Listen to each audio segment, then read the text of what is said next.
She looked me right in the eye and said, "You won't bathe until evening." I couldn't believe what I was hearing. In my own home, I was being told when I could be clean. I felt like a prisoner. What happens when a son, blinded by love, unknowingly brings a wolf into his own home? Imagine being a mother, honored in public but tormented in private, a prisoner in the very house your child provides. For Mama Grace, her daughter-in-law, Amara, was a perfect angel in her son's presence and a cruel tyrant in his absence. Every day was a performance, every meal a threat, and every bath a privilege to be earned. But every secret has an expiration date, and the truth was about to explode in a way no one could ever see coming. Trust me, you don't want to miss this powerful, emotional, and life-changing story filled with lessons that will stay with you. So sit back, relax, and grab your popcorn if you can, as we dive into this unforgettable journey. And if you're just tuning into this channel for the first time, please subscribe, turn on your notification bell, and don't forget to give this story a thumbs up if it touches your heart. The sun streamed through the bedroom window, a cheerful morning glow that did not match the quiet tension in the room. Mama Grace, a dignified woman in her late 60s, sat on the edge of her bed, already dressed. She could hear her son, David, whistling in the shower down the hall. This was her chance, her small window of opportunity. Her body ached for the cleansing feel of warm water, a simple ritual she had cherished her entire life, but which had now become a source of daily anxiety. With quiet movements, she gathered her towel and soap. Every footstep towards her own bathroom was light, almost fearful, as if she were a thief in her own home. She could feel the piercing gaze of her daughter-in-law, Amara, from the living room, even without seeing her. David walked out of his room, knotting his tie, and saw his mother. A warm, loving smile spread across his face. "Mama, good morning. You are up early today. I hope you slept well?" he asked, walking over to give her a gentle hug. "I slept well, my son. Good morning," Mama Grace replied, her voice soft. She held on to his hug for a second longer than usual, drawing strength from it. "Are you going to have your bath now? That is good. Let me tell Amara to make you your special pap and akara this morning." "My wife knows how to take care of my queen," he said with a wink, his love for both women shining brightly in his eyes. Mama Grace simply nodded, a faint smile on her lips. "Thank you, David." As she slipped into the bathroom and locked the door, she heard David's cheerful voice drift from the kitchen. "My love, Mama is having her bath. Please, let's make her that special breakfast she likes. I want her to start the day happy." Amara's reply was sickly sweet, a perfect performance. "Of course, my darling husband. Anything for our mother. I am already on it. Your wish is my command." Inside the bathroom, Mama Grace leaned against the door, her eyes closed. She was not a fool. She knew that this simple act of bathing at 7 in the morning, while her son was still home, was an act of defiance. It was a rebellion for which she would pay a heavy price the moment David's car drove out of the gate. But the thought of another day coated in the grime of yesterday, waiting until 4 in the evening for Amara's permission, was unbearable. Today, she chose cleanliness. Today, she would endure the consequences. An hour later, the three of them sat at the dining table. A beautiful breakfast was laid out. Amara was the perfect daughter-in-law, fussing over Mama Grace, making sure her tea was warm, and spooning extra sugar into her pap. "Mama, are you enjoying the food? I made it with extra love this morning," Amara said, beaming at her husband. David looked at his wife with adoration. "You see, Mama? Did I not tell you I married the best woman in the world? She loves you so much." Mama Grace looked at the food. It was delicious, but it tasted like ash in her mouth. She ate slowly, her heart heavy with the knowledge of what was to come. She looked at her son, so happy and so blissfully ignorant. How could she shatter his perfect world? Amara's threat echoed in her mind, as it did every day. Try it. Just try and tell him. First, I will make sure he never believes you. I will cry and I will faint if I have to. He will think you are a wicked old woman trying to destroy his marriage. Second, after he has taken my side, I will do the unthinkable to you. You will regret the day you were born. Is that what you want? Because of that fear, Mama Grace remained silent. I have to run, my loves, David announced, standing up and grabbing his briefcase. He kissed his wife deeply, then walked over to his mother and kissed her forehead. Mama, have a wonderful day. Amara will take good care of you. I will call you during my lunch break. Bye, my son. Go well, Mama Grace said, her voice steady despite the storm raging inside her. Amara walked him to the door, clinging to his arm. Have a great day at work, my king. I will miss you so much. They both watched from the doorway as David got into his car and drove away. The moment the car was out of sight, Amara's entire demeanor changed. The loving smile vanished, replaced by a cold, venomous sneer. She turned around slowly and walked back to the dining table where Mama Grace was still sitting. She leaned over the table, her face close to her mother-in-law's. So, Amara began, her voice a low, dangerous hiss. You think you are clever. You think you can use my husband's presence to undermine my authority in this house. You wanted to have your bath, and you had your bath. I hope you enjoyed it. Mama Grace said nothing. She simply looked down at her hands, her heart pounding. Because that little bath you had this morning, Amara continued, her voice dripping with malice, is going to cost you. It will cost you your lunch. It will cost you your dinner. You enjoyed the special breakfast, Dane. Let it sustain you for the rest of the day. You will drink only water, and tomorrow you will not bathe at all. We will see who is in charge of this house. Amara stood up straight, a cruel smirk on her face. Now, finish up. I want to clear the table. This was the real Amara, the woman whose hatred for Mama Grace had started from a single piece of motherly advice. Before the wedding, Mama Grace had taken her son aside. David, she had said gently, marriage is a lifetime journey, not a one-day party. Take your time to know this young woman. Do not spend all your money on a big wedding. The real marriage starts after the ceremony. That is what you should concentrate on. David had told Amara what his mother said, thinking it was wise counsel, but Amara had seen it as an insult, a sign that his mother did not approve of her. She believed Mama Grace had tried to stop her from having the grand, lavish wedding she had always dreamed of. And for that, she had vowed to make the old woman pay. When David suggested his mother come live with them after his father passed away, Amara had agreed with open arms and a smiling face, seeing it as the perfect opportunity for her revenge. Later that afternoon, Mama Grace sat in her room, her stomach rumbling with hunger. She heard Amara on the phone in the living room, talking to one of her friends, her voice loud and cheerful. "Oh, my dear, I am so blessed," Amara exclaimed. "My mother-in-law is such a sweet woman, and my husband, he is the best man on earth.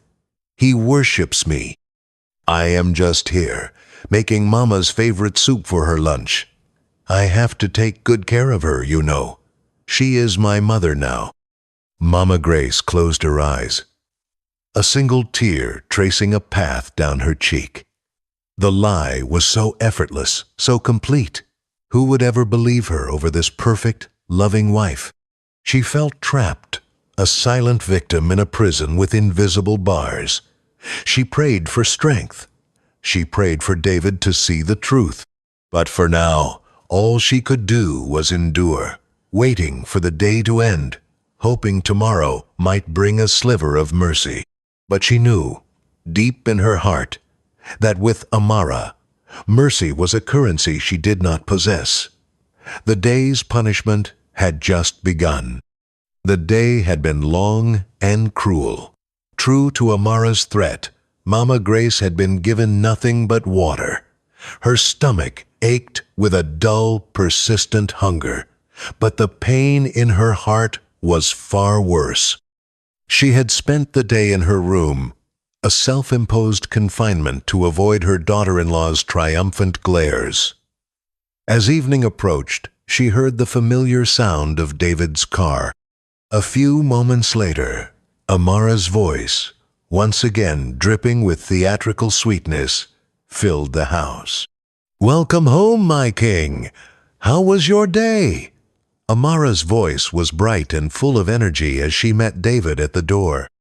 "It was long, my love. I am so tired," David's weary voice replied. "How is Mama? How was her day?" "She was wonderful. We had such a lovely, quiet day together." Amara lied smoothly. "She is in the living room watching her program. I just finished making a wonderful pot of bitter leaf soup with fresh fish for dinner. I know it's her favorite."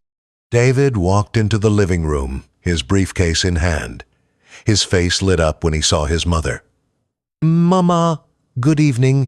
Mama Grace turned her head, forcing a smile that did not reach her tired eyes. "Welcome, my son. I hope you had a good day. Did my wife take good care of you?" he asked, sitting on the arm of her chair. Before Mama Grace could even form a reply, Amara was there, placing a gentle hand on David's shoulder. "Of course I did, darling. Mama is my #1 priority when you are not here. Is that not right, Mama?" Amara directed the question to her, her eyes flashing a silent, menacing warning. Mama Grace felt a knot of fear tighten in her stomach. She could only nod. "Yes, she was very good." The lie felt heavy on her tongue. Each day, she was forced to participate in this elaborate deception, to protect the very person who was tormenting her. Her son, blinded by love and exhaustion from his demanding job, saw only the beautiful performance his wife staged for him. He saw a peaceful home, a loving wife, and a contented mother. He did not see the fear in his mother's eyes or the carefully concealed cruelty in his wife's heart. At the dinner table, the aroma of the rich soup filled the air. Amara served her husband a large portion, then served Mama Grace an equally generous amount, adding an extra piece of fish to her plate. "Mama, you must eat well," Amara said with a flourish. "You looked a little tired today. I want you to get your strength back." David smiled, pleased. "Thank you, my love. You are so thoughtful." Mama Grace stared at the bowl of soup. Her body craved the nourishment. But the food was a symbol of Amara's power, a reward granted after a day of punishment. Eating it felt like a form of surrender. But to refuse would cause a scene, would lead to questions from David, and would give Amara another opportunity to play the victim. So, with a heavy heart, she picked up her spoon and began to eat, each swallow a bitter pill of her reality. The weekend arrived, and with it, David's constant presence in the house. This was a time of both relief and heightened tension for Mama Grace. It was a relief because Amara's cruelty was put on hold, but it was tense because she had to endure Amara's suffocating display of fake affection. On Saturday morning, Amara insisted on personally washing Mama Grace's clothes. She would make a big show of it, ensuring David saw her scrubbing the clothes with vigor. "My darling, look," Amara would call out to David. "I am washing Mama's clothes. She is our queen. She should not be doing any work. I am happy to serve her." David would watch, his heart swelling with pride. "You have a heart of gold, Amara. I am the luckiest man alive." Mama Grace would sit and watch this theater, a silent observer in a play about her own life. She wanted to scream, "It's a lie. This is all for you," The moment you leave, she is a different person." But the words were trapped in her throat, held captive by fear. Amara was a master manipulator. She knew exactly how to play on David's emotions. One time, Mama Grace had tried to hint at her unhappiness. "David, my son," she had started gently one Saturday when they were alone for a moment. Are you sure everything is all right in this house?" David had looked at her, confused. "What do you mean, Mama?" "Of course, everything is all right. We are all happy here, are we not?" Just then, Amara had walked in, carrying a tray with tea. "What is it, my love?" "Is something wrong?" she asked, her eyes immediately darting towards Mama Grace with suspicion. "No, no," David said quickly. "Mama was just asking if everything is okay." Amara's face immediately crumpled. She put the tray down, her lower lip trembling. "Oh, Mama," she began, her voice cracking. "Do you not like me? Am I doing something to make you unhappy?" "I try so hard to be a good daughter to you. If I have done something wrong, please tell me. I cannot bear the thought of you being unhappy with me." David immediately rushed to his wife's side, wrapping his arms around her. "No, my love, that is not what she meant. You are a wonderful wife and daughter. Mama, tell her you were not complaining." Faced with this dramatic display, what could Mama Grace do? She was cornered. "No, my daughter," she said softly, feeling defeated. "I was not complaining. You are a very good wife to my son." Amara had looked up, her eyes shining with fake tears, and had thrown her a triumphant look over David's shoulder. She had won. She always won. She would then use her husband's sympathy, distracting him with romantic gestures, pulling him into the bedroom, and leaving Mama Grace alone with the bitter taste of another failed attempt. The most painful moments were when Amara used Mama Grace's love for cleanliness against her. Amara knew that being clean was fundamental to the old woman's sense of dignity, so she turned bathing into a weapon. On days when David was home, Amara would run the bath for her, adding scented oils, laying out a fresh towel, and treating her like royalty. But on weekdays, it was a different story. One Tuesday morning, Mama Grace woke up feeling particularly unwell. She felt sticky and uncomfortable from the previous day's heat. All she wanted was a quick, refreshing bath before the day began. She waited until she heard Amara in the kitchen, then decided to risk it. She walked to the bathroom, but Amara, who seemed to have eyes and ears everywhere, was suddenly standing in her path. "And where do you think you are going?" Amara asked, her arms crossed. I just want to have a quick bath," Mama Grace said, her voice small. "A bath? At 8 o'clock in the morning? Is that what I told you? Did I not make the rules clear?" Amara's voice was low and menacing. "You will bathe when I permit you to bathe, and today I permit you to bathe at 4 in the afternoon, not a minute sooner. Now go back to your room." Tears welled up in Mama Grace's eyes. "Please, Amara, I am not feeling well. Just a quick one." "No," Amara said, her voice like steel. "The answer is no. Now, if you do not go back to your room, I will make a scene.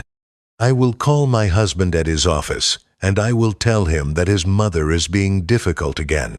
I will tell him you have refused to bathe all morning, that I have been begging you, but you refuse just to make me look bad. Is that the drama you want today?" Defeated, Mama Grace turned and walked back to her room. The humiliation was a physical pain. She was a grown woman, a mother, being treated like a misbehaving child.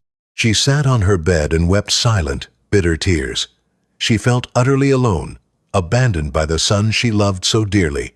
Her son was not a bad man.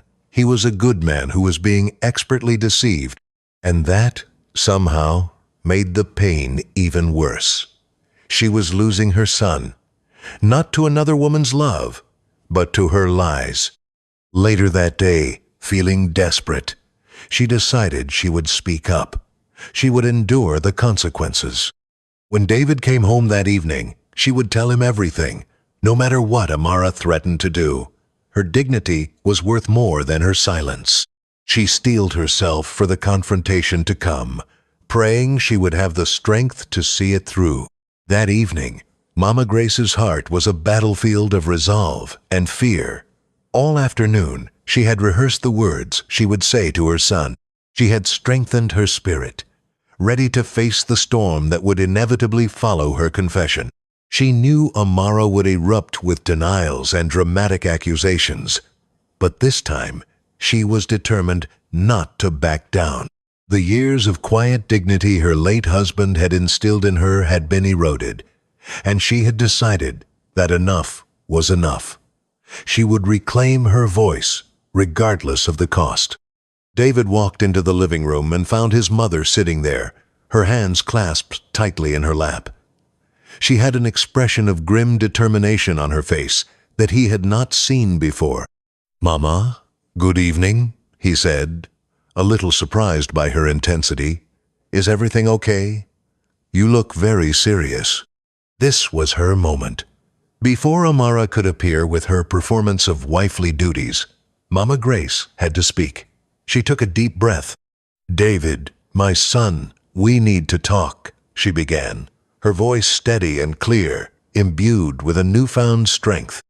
"Please, sit down. What I have to say is very important, and I need you to listen to me, not just as a husband, but as my son."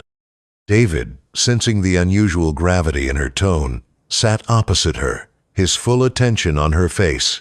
"Mama, you are scaring me. What is it?" "For many months, I have been silent," Mama Grace continued, her eyes looking directly into his. "I have been silent because I did not want to cause trouble in your home. I have been silent because I was afraid. But my silence is causing me more pain than any trouble ever could. David, the life you think I am living in this house, it is not real. It is a lie." Just as she spoke, Amara entered the room, carrying a glass of water for David. She stopped short, sensing the electric tension in the air. Her eyes narrowed. "A lie? What lie, Mama?" David asked, his brow furrowed in confusion. "The way Amara treats you when you are here is not how she treats me when you are gone," Mama Grace said, her voice gaining power with every word. "When your car leaves this compound, my son, this house becomes a prison for me. She threatens me. She denies me food. There are days I go from morning until night with only water. She controls when I am allowed to bathe, telling me I am not to wash until she gives me permission in the evening. She does this because she knows how much I value my cleanliness. It is a punishment, David. It is her way of paying me back for the advice I gave you before your wedding." David stared at his mother, his face a mask of disbelief. He turned to look at his wife, who was standing frozen by the doorway, her face pale. "Amara?" David's voice was a whisper. "What is my mother talking about?" This was the cue for Amara's greatest performance yet. Her face crumpled instantly. The glass of water fell from her hand, shattering on the tiled floor, the sound echoing the shattering of the false peace in the house. She burst into loud, gut-wrenching sobs, sinking to her knees in a heap of manufactured despair. "I knew it," she wailed, her voice choked with tears. "I knew this day would come. She has finally done it. She has succeeded in turning you against me. David, my husband, how can you even listen to this? How can you believe these wicked, wicked lies?" She crawled on her knees towards him, grabbing his legs. "David, look at me. I love your mother. I treat her like she is my own blood. I cook for her, I wash for her, I care for her. Why is she doing this to me? What have I done to deserve this hatred? All I have ever wanted is to be a good wife to you and a good daughter to her. David was completely bewildered, torn between the solemn, earnest face of his mother and the hysterical, sobbing form of his wife. Mama Grace watched, her heart sinking. She had expected this, but the sheer force of Amara's theatricals was overwhelming. "She is lying, David," Mama Grace said firmly, trying to cut through the noise of Amara's cries. "This is what she does. This is her weapon." "A weapon?" Amara shrieked, looking up at him with eyes full of what appeared to be genuine hurt. "My love for this family is a weapon. David, I cannot live like this. I cannot be in a marriage where my husband's mother despises me so much that she invents such horrible stories to destroy me. She wants me out of this house. That has been her plan all along. She never wanted you to marry me." Amara's words struck a chord with David. He remembered his mother's initial advice to take things slow. At the time, he had seen it as wisdom. But now, filtered through Amara's accusations, he began to doubt. Was it possible his mother had never truly accepted his wife? Was this all a manifestation of that initial disapproval? He looked at his mother, his expression now clouded with doubt and a hint of disappointment. "Mama, Amara adores you. I see how she cares for you every day. Are you sure you are not misinterpreting things? Perhaps it is old age? Sometimes the mind can play tricks." The moment he said it, Mama Grace's heart broke. He did not believe her. The phrase old age was a dismissal, a gentle way of calling her confused, of invalidating her reality. She saw a flicker of cold triumph in Amara's tear-filled eyes. "So that is it," Mama Grace said, her voice dropping to a whisper, all the fight draining out of her. "You believe her?" Before David could respond, Amara seized the opportunity, her voice rising with a new strategy. "Darling, maybe you are right," she said, her sobs subsiding into pitiful sniffles. "Maybe it is not her fault. Maybe Mama is not well. She needs more help than I can give her. Professional help, in a place where they understand the needs of the elderly, a care home." Mama Grace felt as if she had been slapped. A care home. It was the ultimate banishment, the final rejection. To be sent away from her son's house, to be put in an institution like a piece of old, unwanted furniture. The suggestion was so cruel, so final, that she could not even speak. David looked at his mother's heartbroken face, then at his wife's seemingly concerned one. He was confused and emotionally exhausted. A care home seemed like an extreme solution, but perhaps Amara was right.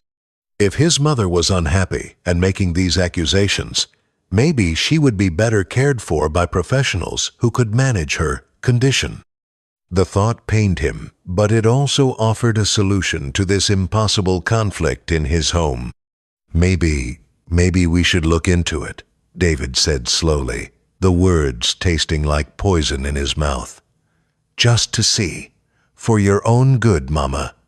So you can have the best care." That was it. The battle was over. Amara had not just won. She had annihilated her. Mama Grace stood up, her body feeling heavy and old, every joint aching with the pain of defeat. She looked at her son, her child, the boy she had raised, and saw a stranger whose mind had been completely captured by a masterful deceiver. "I see," she said, her voice devoid of all emotion. She turned and walked slowly back to her room, each step an immense effort. She did not look back. She did not want to see the look of pity on her son's face or the victorious smirk she knew would be on her daughter-in-law's. She closed her bedroom door and leaned against it, the silence of the room amplifying the roaring in her ears. She had spoken the truth, and the truth had cost her everything. She had not only failed to save herself, but she had also been sentenced to exile. The plan was now in motion. Her son was going to send her away, all because she had dared to expose the monster he had married. Despair, cold and absolute, washed over her. There was no hope left. The days that followed the confrontation were the darkest Mama Grace had ever known. A heavy, suffocating silence filled the house. David avoided her, his face a mixture of guilt and pained resolution. He had made his decision. He had spoken to a reputable care home for the elderly, a place with manicured lawns and professional staff, and had made all the arrangements. In his conflicted mind, he was doing the right thing, providing the best care for a mother he believed was descending into a confused and unhappy old age. He could not see that he was merely executing his wife's final, cruel victory. Mama Grace accepted her fate with a quiet, heartbreaking resignation. She packed her few belongings into a small suitcase, her movements slow and robotic. Each folded cloth, each worn photograph, was a memory of a life that was now being erased. She did not cry anymore. Her tears had run dry, replaced by a hollow ache in the center of her chest. Amara, for her part, was a picture of false sympathy and concern. In David's presence, she would sigh dramatically and say things like, "Oh, darling, my heart breaks for Mama. But I know this is for the best. She will be so much happier there, with people her own age and round-the-clock care." But when they were alone, her eyes held a cold, triumphant gleam. She had won. She had successfully orchestrated the old woman's exile and solidified her absolute control over David and his home. The day of departure arrived. It was a Thursday. David was scheduled to take his mother to the care home after work. That morning, he knocked softly on her door. "Mama," he said, his voice thick with emotion, I have to go to work. I will be back by 5 this evening to pick you up. Please be ready." Mama Grace just nodded without looking at him. The pain of her son's betrayal was too raw. She heard him hesitate at the door, as if he wanted to say more, but then he turned and left. A few minutes later, she heard the sound of his car driving away. The moment the car was gone, Amara's true nature resurfaced with a vengeance. She strode into Mama Grace's room without knocking, a cruel smirk playing on her lips. "So, the big day is finally here," Amara said, her voice dripping with satisfaction as she looked at the packed suitcase. "Are you excited for your new home? I hear it's a wonderful place, for old, forgotten people." Mama Grace remained silent, staring out the window. "Oh, don't give me the silent treatment now," Amara sneered. "You should be thanking me. You are finally getting the professional help you so clearly need." She paused, then her voice dropped to a low, menacing hiss. "But before you go, you will follow my rules one last time. You will not bathe. You will sit in this room and think about how you tried to challenge me, and how you failed. And for lunch, you will not be eating your favorite food. You will eat this." She thrust a small plate onto the bedside table. On it were a few limp lettuce leaves and 2 slices of tomato, vegetables and salad. Very healthy for an old woman who is about to be put away. "Now I have to go and get my hair done to celebrate my freedom. Enjoy your last day in your son's house." With that, she turned and walked out, her laughter echoing down the hall. Meanwhile, David arrived at his office, his heart heavy. He sat at his desk, unable to concentrate. He was about to take his own mother to a care home. The thought felt fundamentally wrong, a violation of everything he had been taught about family and respect for elders. But what was the alternative? The constant fighting, Amara's unhappiness, his mother's strange accusations? Just as he was wrestling with his guilt, his phone rang. It was his biggest client. "David, there has been an unexpected development. We need to have an urgent meeting. Can you be here in 30 minutes? "Of course," David replied, his professional instincts taking over. "I am on my way." The meeting, which he expected to last for hours, was surprisingly brief. The issue was a simple misunderstanding that was quickly resolved. Less than an hour after leaving his office, David was back in his car. It was still early in the afternoon. He decided to go home. He thought perhaps he could spend a few last, quiet hours with his mother before taking her away. Maybe they could talk one last time, without Amara present. He wanted, more than anything, to understand. He drove home and parked his car down the street, not wanting the sound of his arrival to interrupt whatever was happening inside. He walked quietly to the house. As he approached the living room window, which was slightly ajar to let in the breeze, he heard voices. It was Amara's voice, loud and sharp. He stopped, hidden from view, and listened. "I said no," Amara's voice snarled. The sweetness was gone, replaced by pure, undiluted venom. "Are you deaf? I told you what you will eat, and I told you when you will bathe. You will not have your bath until 4 o'clock this evening. Do you understand me? 4 p.m. David's blood ran cold. He peered through the gap in the curtains. He saw his mother, looking frail and defeated, and his wife, standing over her like a tyrant, her face twisted with rage. "And you can forget about eating that pounded yam you like so much," Amara continued, her voice rising in fury. "You will eat the salad I gave you for breakfast, and you will eat salad again for lunch. In this house, I am the boss. You tried to report me to my husband, and you see where it got you? He is taking you to be locked up with other crazy old people. I won. I always win." David felt as if he had been punched in the gut.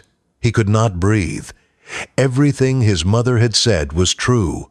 Every single word. The denial of food, the control over her bathing, the threats, the cruelty, it was all real. He had witnessed it with his own eyes and heard it with his own ears. He had not just been blind, he had been a fool. A cruel, gullible fool who had taken the side of a monster against his own loving mother. A wave of white-hot rage, followed by a tidal wave of gut-wrenching shame, washed over him. He had been about to commit the ultimate act of betrayal, exiling his mother based on the lies of this wicked woman. He did not hesitate. He stormed to the front door and burst into the house. "Amara!" The sound of his voice was like a thunderclap. Amara froze, her face draining of all color. She spun around, her eyes wide with sheer terror. Mama Grace looked up, and upon seeing her son, the tears she thought had run dry began to flow freely down her cheeks. "David!" Amara stammered, her mind racing to invent a new lie. "Darling, you are home early. We were just playing. It's a little game we play." "A game?" David's voice was dangerously quiet. "You call this a game?" "I heard everything, Amara. I stood at that window, and I heard every single wicked word you said to my mother. There are no more games. There are no more lies." He walked past her as if she were invisible and fell to his knees in front of his mother. He took her frail hands in his own body trembling with sobs. "Mama," he cried, his tears falling onto her hands. "Mama, forgive me. Please, forgive me. I have been so blind. I have been a terrible son. I am so sorry. I am so sorry." Mama Grace wept with him, her tears a mixture of sorrow for their shared pain and overwhelming relief that her son finally saw the truth. David looked up, his face tear-streaked, but his eyes now clear and hard as diamonds. He turned his gaze upon his wife, who was standing there, shaking and speechless. "You," he said, his voice filled with a cold, absolute finality. "Pack your things. I want you out of my house. Now. It is over, Amara. Our marriage is over. I will be filing for a divorce. You can deny it. You can fight it. but you will never set foot in this home again. You will never come near my mother again." He stood up and walked over to the suitcase by his mother's door. He picked it up, walked to the front door, and threw it out onto the lawn. "That is where you belong, outside of our lives." Amara, finally realizing that the game was truly over, let out a final, desperate wail and ran out of the house. David shut the door firmly behind her. He turned back to his mother, his heart breaking all over again at the sight of her tear-stained face. He knelt before her once more, his head bowed in shame. "Mama, please," he whispered. "Say you forgive me."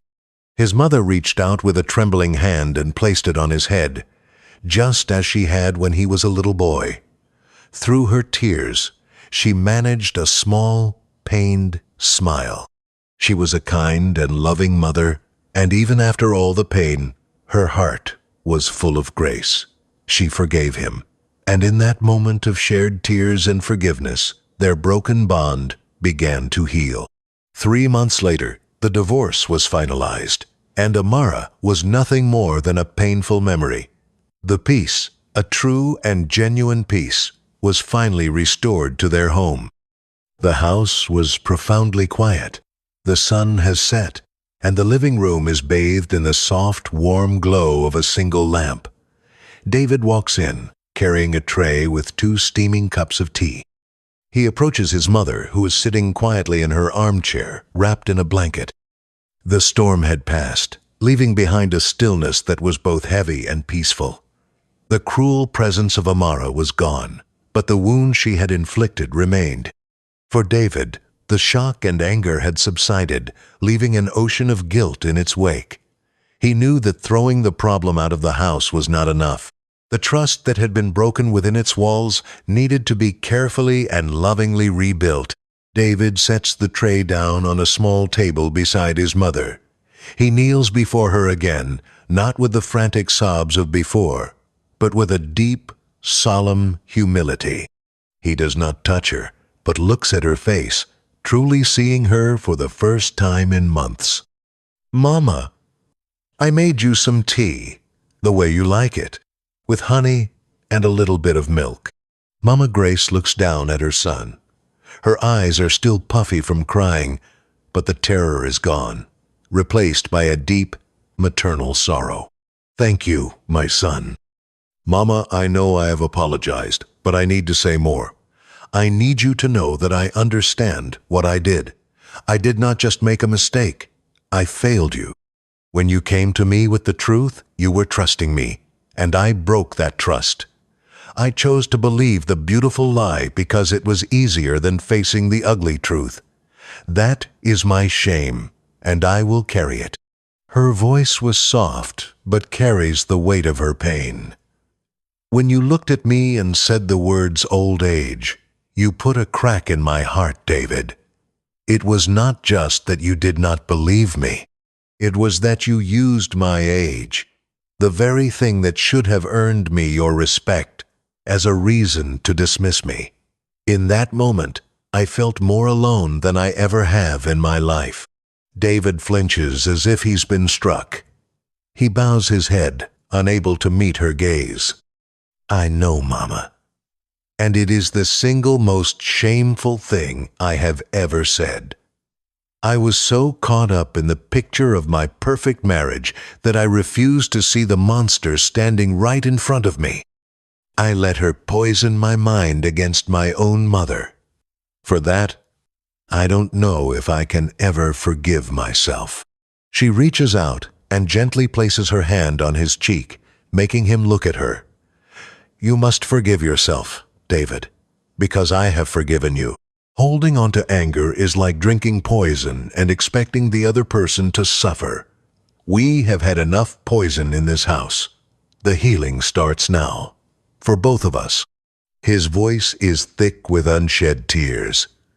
"But how, Mama? How do we recover what was lost? How can you ever look at me and not remember how I failed you? We will recover it day by day. You have already started. You listened. You saw, and you acted. Now we will talk. We will share our meals again, not in fear, but in fellowship. You will tell me about your work, and I will tell you about my day, and you will believe me. You will rebuild this house not with fancy things, but with trust, and I will help you. We will chase the shadows away with truth and with love. That is how we recover. David nods, a single tear rolling down his cheek. He picks up a cup of tea and hands it to his mother. He then picks up his own cup. From this day forward, Mama, I make you a solemn promise.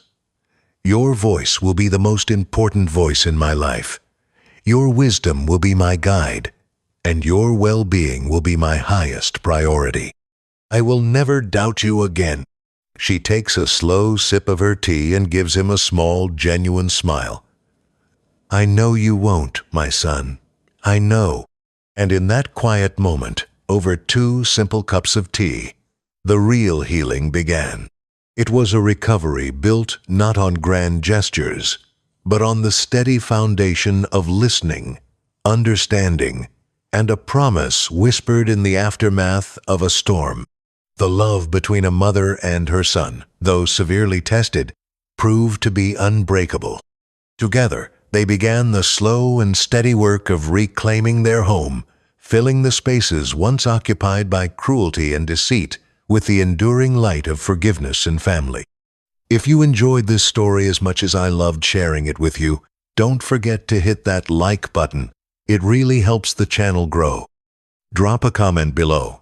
I'd love to know what part of the story surprised you the most, or what you think should have happened next. Did you see the twist coming? Subscribe and turn on the bell so you never miss a story. We release new tales every week, from heartwarming moments to spine-tingling mysteries. Share this video with a friend who loves a good story. You never know who might need to hear this one today. Thanks for watching. Until next time, keep wondering, keep imagining, and keep believing in the power of a great story. And always remember, at Virtuous Stories, we love you.